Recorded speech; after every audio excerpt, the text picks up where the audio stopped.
तो प्यारे बच्चों, मुस्कुराना एक ऐसी अदा है जिसके द्वारा हमारे शरीर में एक ऐसी धारा, एक ऐसी ऊर्जा का प्रवाह होता है जो कि हमें हष्ट पुष्ट एवं खुश रहने के लिए अत्यंत जरूरी होता है। तो आइए उसी प्रवाहित धारा, उसी ऊर्जा के साथ आज के इस सेशन की हम शुरुआत करते हैं, जिसके अंतर्गत हम ये पढ़ेंगे कि प्रकाश का परावर्तन क्या होता है और प्रकाश का अपवर्तन क्या होता है, जिसके बारे में एक एक टॉपिक, एक एक शब्द आपको बिल्कुल सहज सरल और बिल्कुल आपकी भाषा में पढ़ाया जाएगा। तो आइए बिना देर के वीडियो को शुरू करते हैं।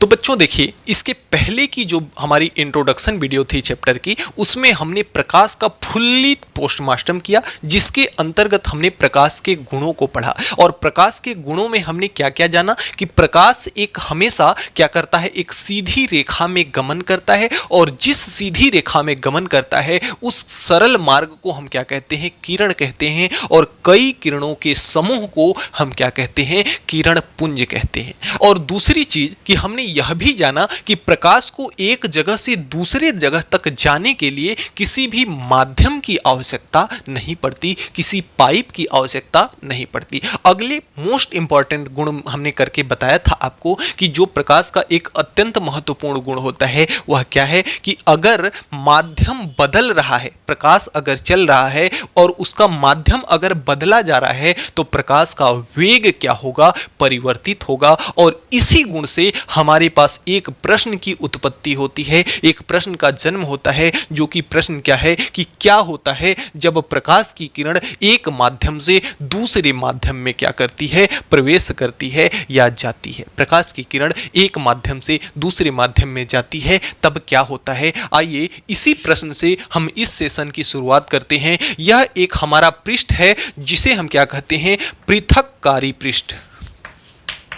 पृथक्कारी पृष्ठ। अब पृथक्कारी पृष्ठ क्या है, पृथक्कारी पृष्ठ क्या है। जैसे अगर इधर हमारा क्या है, माध्यम 1 है, इधर हमारा क्या है, माध्यम 1 है, ये हमारा माध्यम 1 है और यह हमारा क्या है, माध्यम 2 है।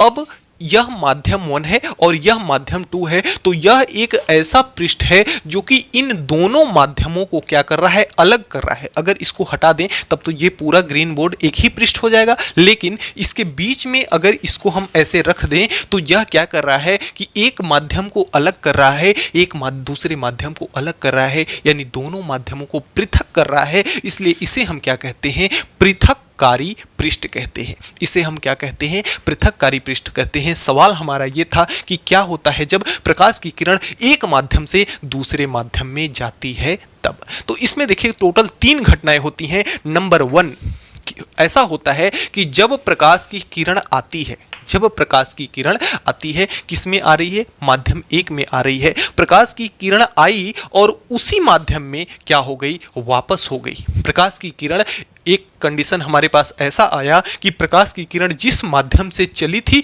उसी माध्यम में क्या हो गई, वापस हो गई। यानी पहला कंडीशन हमारा, पहला कंडीशन क्या हुआ कि, यानी कि पहला कंडीशन हमारा क्या हुआ कि प्रकाश की किरण,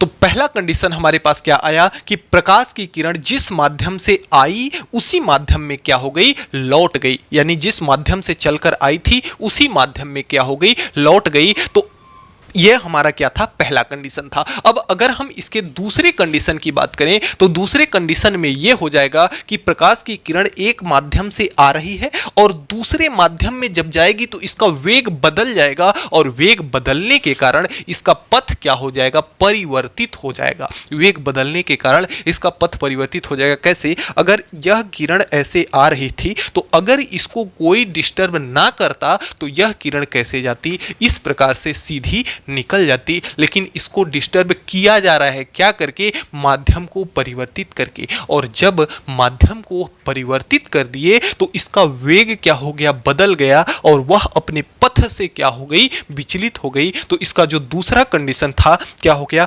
प्रकाश एक माध्यम से चलकर आई और दूसरे माध्यम में जब प्रवेश करती है, एक माध्यम से दूसरे माध्यम में जब प्रवेश करता है तो वह अपने पथ से क्या हो जाता है, विचलित हो जाता है। आइए इसको हम लिख लेते हैं।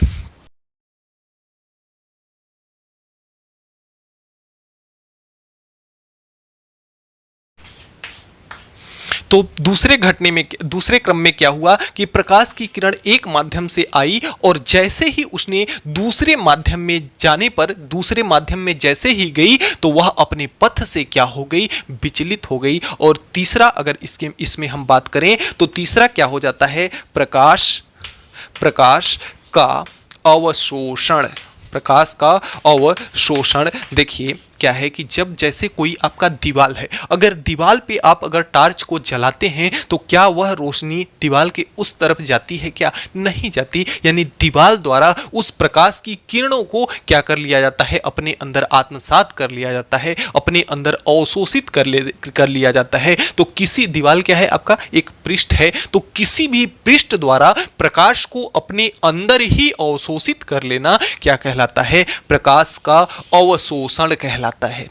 प्रकाश का अवशोषण। तो जब प्रकाश एक माध्यम से दूसरे माध्यम में जा रहा है तो इसके अंदर हमें क्या देखने को मिला, तीन क्रियाएं देखने को मिला। पहले में क्या था कि प्रकाश की किरण जिस माध्यम से आई उसी माध्यम में क्या हो गई, वापस लौट गई। तो जब कभी भी ऐसा हो कि जिस माध्यम में प्रकाश की किरण आ रही है और उसी माध्यम में वापस लौट जा रही है तो यह प्रकाश का क्या कहलाएगा, परावर्तन। यह प्रकाश का क्या कहलाएगा, परावर्तन कहलाएगा। जब प्रकाश की किरण एक माध्यम से आ रही है और उसी माध्यम में वापस लौट जा रही है तो यह क्या कहलाएगा, प्रकाश का परावर्तन। और दूसरे क्रम में हुआ क्या कि जब प्रकाश की किरण एक माध्यम से दूसरे माध्यम में गई तो माध्यम को परिवर्तित करने से वह डिस्टर्ब हुई और अपने रास्ते से क्या हो गई, विचलित हो गई। और अपने रास्ते से जब प्रकाश की किरण विचलित हो जाती है एक माध्यम से दूसरे माध्यम में जाने पर तो वह क्रिया क्या कहलाती है, प्रकाश का अपवर्तन। वह क्रिया प्रकाश का क्या कहलाती है, अपवर्तन। और जब किसी पृष्ठ के द्वारा प्रकाश का क्या कर लिया जाता है, प्रकाश को अवशोषित कर लिया जाता है तो वह क्या कहा जाता है, प्रकाश का अवशोषण। तो देख लीजिए कि प्रकाश की किरण जब एक माध्यम से दो माध्यम में जाती है तो तीन घटनाएं उसके साथ होती हैं, प्रकाश का परावर्तन, प्रकाश का अपवर्तन और प्रकाश का अवशोषण होता है। अब आइए हम डीप में जाकर के समझते हैं कि आखिर प्रकाश का परावर्तन क्या चीज होता है। तो बच्चों अब आइए हम समझते हैं प्रकाश के परावर्तन को। ध्यान से समझिएगा, आपको रटने की कोई जरूरत नहीं है। अगर एक बार आप समझ में आ गए तो लाइफ में आपको दोबारा कभी पढ़ने की जरूरत नहीं पड़ेगी प्रकाश के परावर्तन की परिभाषा को। अब आइए देखते हैं कि यह एक आपका क्या है, पृष्ठ है। यह आपका क्या है, एक दर्पण है। यह आपका क्या है, दर्पण है। और कैसा दर्पण है, समतल दर्पण है। देखिए हम जो प्रकाश का परावर्तन एवं अपवर्तन पढ़ रहे हैं वह कैसे पृष्ठ पर, समतल सतह पर। तो यह आपका क्या है, एक सतह है। हम समझते हैं किसको, दर्पण को। तो जब कोई भी सतह आपके पास ऐसी हो कि उसके एक भाग में क्या किया गया हो, पॉलिश किया गया हो, एक भाग में क्या किया गया हो, कलई किया गया हो और दूसरा भाग क्या हो, परावर्तक हो। दूसरा भाग क्या हो, परावर्तक हो। तो एक भाग इसका क्या है, इसका हम कह सकते हैं इसको पॉलिश सतह। इसको हम क्या कह सकते हैं, पॉलिश सतह। और इसका जो दूसरा भाग है इसे हम कहते हैं परावर्तक सतह।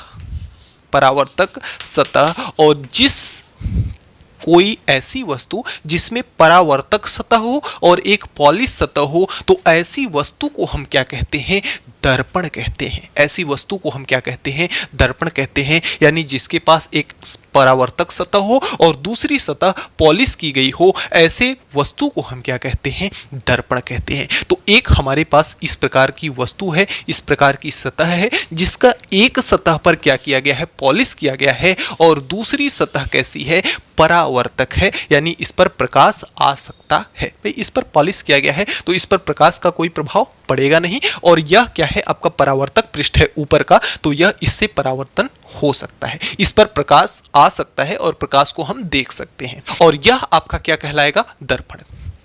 तो अब अगली चीज मैं जो बताने जा रहा हूं बहुत ध्यान से समझिएगा कि यह क्या है, एक प्रकाश की किरण है जो कि क्या कर रही है, आ रही है। यानी प्रकाश का किरण यानी प्रकाश की एक रास्ता है, प्रकाश आ रहा है। तो यह क्या है, एक प्रकाश की किरण है जो कि आ रही है। तो जो किरण आ रही है इसे हम कहते हैं आपतित किरण।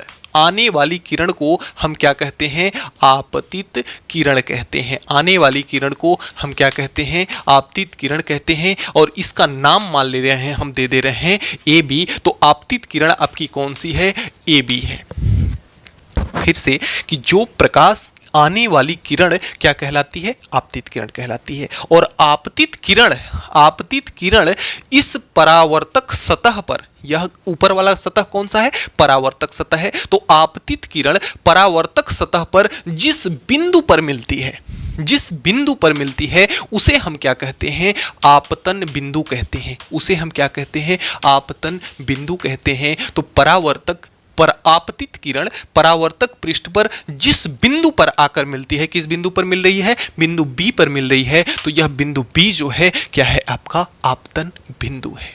अब अगर इस आपतन बिंदु पर अगर हम 90 डिग्री कोण बनाती हुई एक सीधी पाई खींच दें, एक रेखा खींच दें, तो यह रेखा क्या कहलाएगी?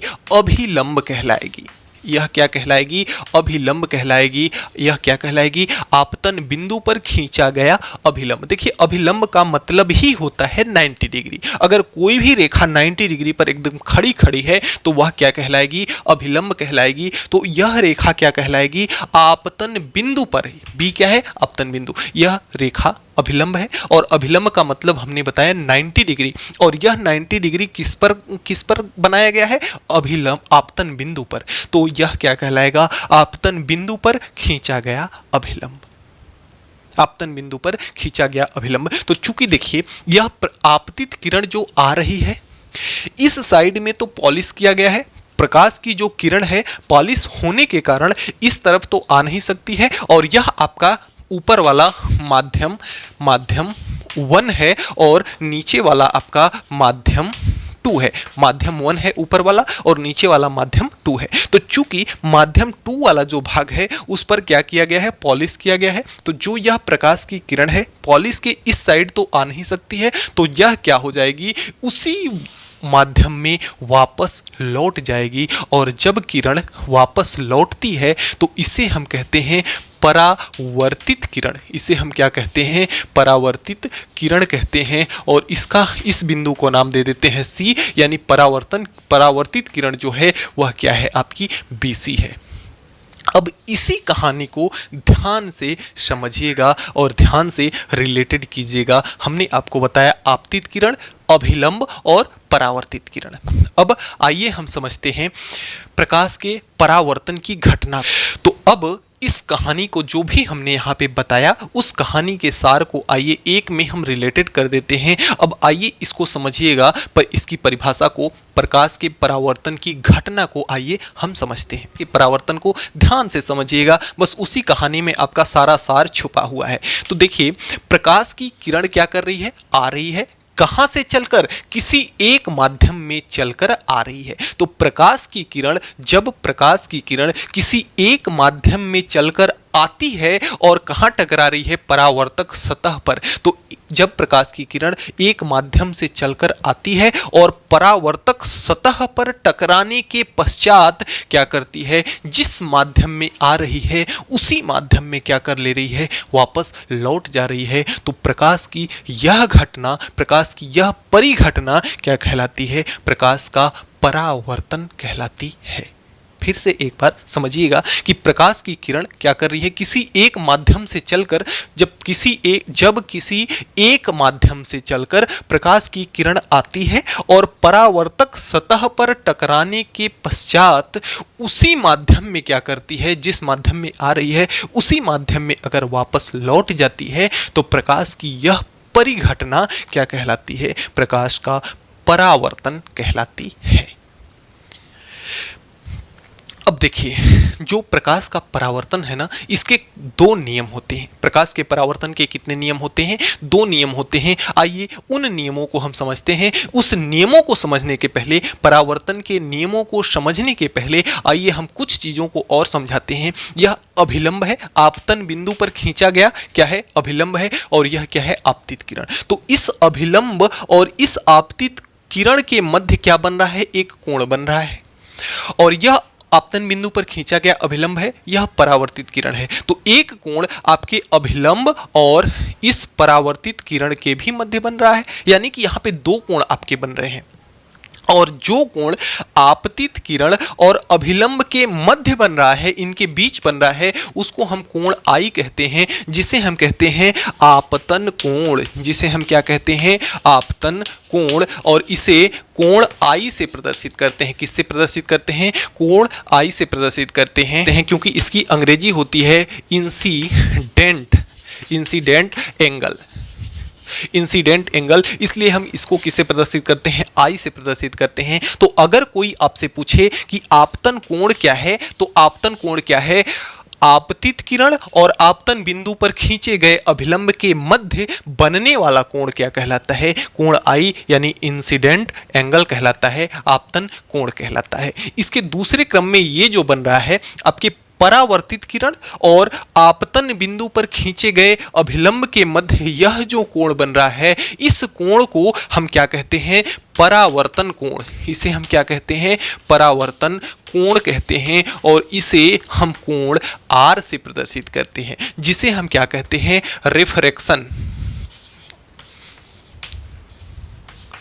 Refracting angle. जिसे हम क्या कहते हैं? रिफ्रैक्टिंग एंगल कहते हैं। तो रिफ्रैक्टिंग एंगल यानी परावर्तन कोण कहते हैं। तो परावर्तन कोण की परिभाषा अगर आपसे कोई पूछे, तो परावर्तित किरण और आपतन बिंदु पर खींचा गया अभिलंब के मध्य बनने वाला कोण क्या कहलाता है? परावर्तन कोण कहलाता है, कोण आर कहलाता है। अब देखिए, हमने आपको बताया कि जो प्रकाश का परावर्तन है उसके दो नियम होते हैं। तो वे दो नियम कौन कौन से हैं? नियम नंबर पहला आपका यही है कि कोण आई और कोण आर आपस में क्या होते हैं? बराबर होते हैं। बहुत बड़ी बात इन्होंने कहा है नियम नंबर 1 में। तो जो नियम नंबर 1 है, यह बहुत बड़ी बात कहता है। वह बात क्या है? कि कोण आई और कोण आर। कोण आई क्या है? आपतन कोण है, यानी आपतित किरण और अभिलंब के मध्य बना कोण है। कौन? कोण आई बराबर कोण आर। कोण आर क्या है? परावर्तन कोण है, यानी परावर्तित किरण और अभिलंब के मध्य बना कोण क्या है? परावर्तन कोण है। और नियम नंबर प्रकाश के परावर्तन का नियम नंबर 1 यही कहता है कि आपतन कोण और परावर्तन कोण आपस में क्या होते हैं? आपतन कोण और परावर्तन कोण आपस में क्या होते हैं? बराबर होते हैं। बराबर होते हैं, यानी कि कहने का मतलब, मोटी बात सबसे समझ लीजिए कि प्रकाश की किरण जितने कोण पर आती है उतने ही कोण पर क्या करती है? वापस चली जाती है। सबसे मुख्य घटना प्रकाश के परावर्तन की। और नियम नंबर 1 प्रकाश के परावर्तन का नियम नंबर 1 यही है कि जो किरण जितने कोण पर आती है उतने ही कोण पर आपस में क्या हो जाती है? चली जाती है। तो प्रकाश की किरण जितने कोण पर आती है परावर्तन के पश्चात, उतने ही कोण पर, ठीक उतने ही कोण पर क्या हो जाती है? वापस हो जाती है। यही प्रकाश के परावर्तन का नियम नंबर 1 है। अब नियम नंबर 2 जो है, देखिए, अगर हम आपतित किरण की बात करें तो आपतित किरण यह किस पर टिकी हुई है? आपतित किरण इस ग्रीन बोर्ड पर टिकी हुई है। तो आपतित किरण का सतह, आपतित किरण किस सतह पर है? तो ग्रीन बोर्ड पर है। अभिलंब को अगर हम देखें तो अभिलंब किस सतह पर है? किस पर टिका हुआ है? तो अभिलंब किस पर टिका हुआ है? आपके इस ग्रीन बोर्ड पर टिका हुआ है। अगर परावर्तित किरण की बात करें तो परावर्तित किरण यह किस पर टिकी हुई है? किस पर बनी है? तो यह ग्रीन बोर्ड पर बनी हुई है। यानी आपकी जो आपतित किरण है, आपका जो आपतन बिंदु पर खींचा गया अभिलंब है, आपका जो परावर्तित किरण है, यह तीनों ही क्या है? इन तीनों का जो तल है, इन तीनों का जो सतह है, इन तीनों को जो संभाल के रखा है, वह कौन है? ग्रीन बोर्ड है। अर्थात जो नियम नंबर 2 है एकदम सिंपल सा है। क्या कहता है? कि आपतित किरण और आपतन बिंदु पर खींचा गया अभिलंब और परावर्तित किरण जो तीनों हैं एक ही तल में होते हैं। जो आपके ये तीनों नियम हैं, ये जो आपके आपतित किरण, अभिलंब और परावर्तित किरण हैं, तीनों एक ही तल में होते हैं। यही आपका नियम नंबर क्या है? 2 है। अब देखिए, आप कहेंगे कि आखिर इस पे जो भी आप पढ़ाएंगे वह आपका यही तो तल होगा, ग्रीन बोर्ड ही तो होगा, तो क्या सभी के लिए यही तल है?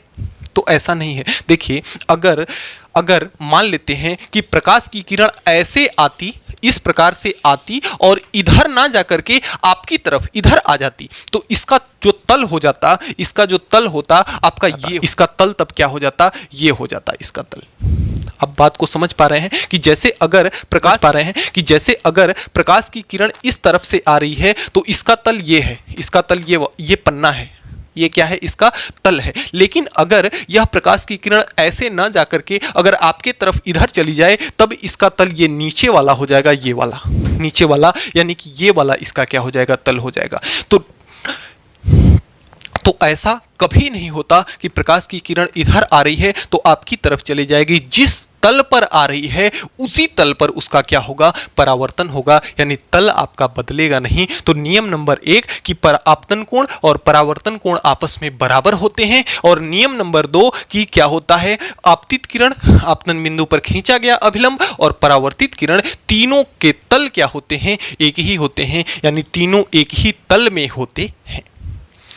तो प्यारे बच्चों, यहां पर हमने क्या क्या सीखा? सबसे पहले हमने ये सीखा कि दर्पण क्या होता है। दर्पण किसी सतह पर, दर्पण के 2 सतह होते हैं, जिस पर एक पे पॉलिश की गई होती है और दूसरा सतह क्या होता है, परावर्तक सतह होता है। उसके बाद हमने प्रकाश के परावर्तन की घटना पढ़ी कि जब प्रकाश की किरण किसी एक माध्यम से चल करके आती है और परावर्तक सतह पर टकराने के पश्चात उसी माध्यम में क्या करती है, वापस लौट जाती है, तो यह घटना प्रकाश का क्या कहलाती है, परावर्तन कहलाती है। और परावर्तन के 2 नियम होते हैं, जिसके लिए आपतित किरण और आपतन बिंदु पर खींचे गए अभिलंब के मध्य बनने वाला कोण क्या कहलाता है, कोण आई, यानी आपतन कोण।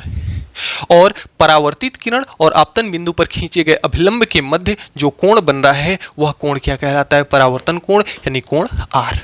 अब नियम नंबर 1 कहता है कि आपतन कोण और परावर्तन कोण आपस में क्या होते हैं, इक्वल होते हैं, बराबर होते हैं। नियम नंबर 2 ये कहता है कि आपकी जो आपतित किरण है और जो आपकी परावर्तित किरण है और आपतन बिंदु पर जो खींचा गया अभिलंब है, यह तीनों हमेशा एक ही तल में होंगे, इनका तल कभी भी परिवर्तित नहीं होगा प्रकाश की परावर्तन की घटना में। तो प्यारे बच्चों, इस तरह से हम प्रकाश के परावर्तन को समझ सकते हैं। तो बच्चों, हमने एकदम देसी भाषा में आपको प्रकाश के परावर्तन को समझाने का प्रयास किया है। तो बच्चों, आज के वीडियो में इतना ही। हमें उम्मीद है कि आज हमने जो भी पढ़ा आपको अच्छे से समझ में आया होगा। फिर भी किसी भी प्रकार का अगर कोई डाउट है तो आप नीचे कमेंट बॉक्स में कमेंट जरूर कीजिएगा, आपकी प्रॉब्लम को सॉल्व किया जाएगा। तो मिलते हैं नेक्स्ट वीडियो में नेक्स्ट टॉपिक के साथ नेक्स्ट डे। तब तक के लिए गुड बाय।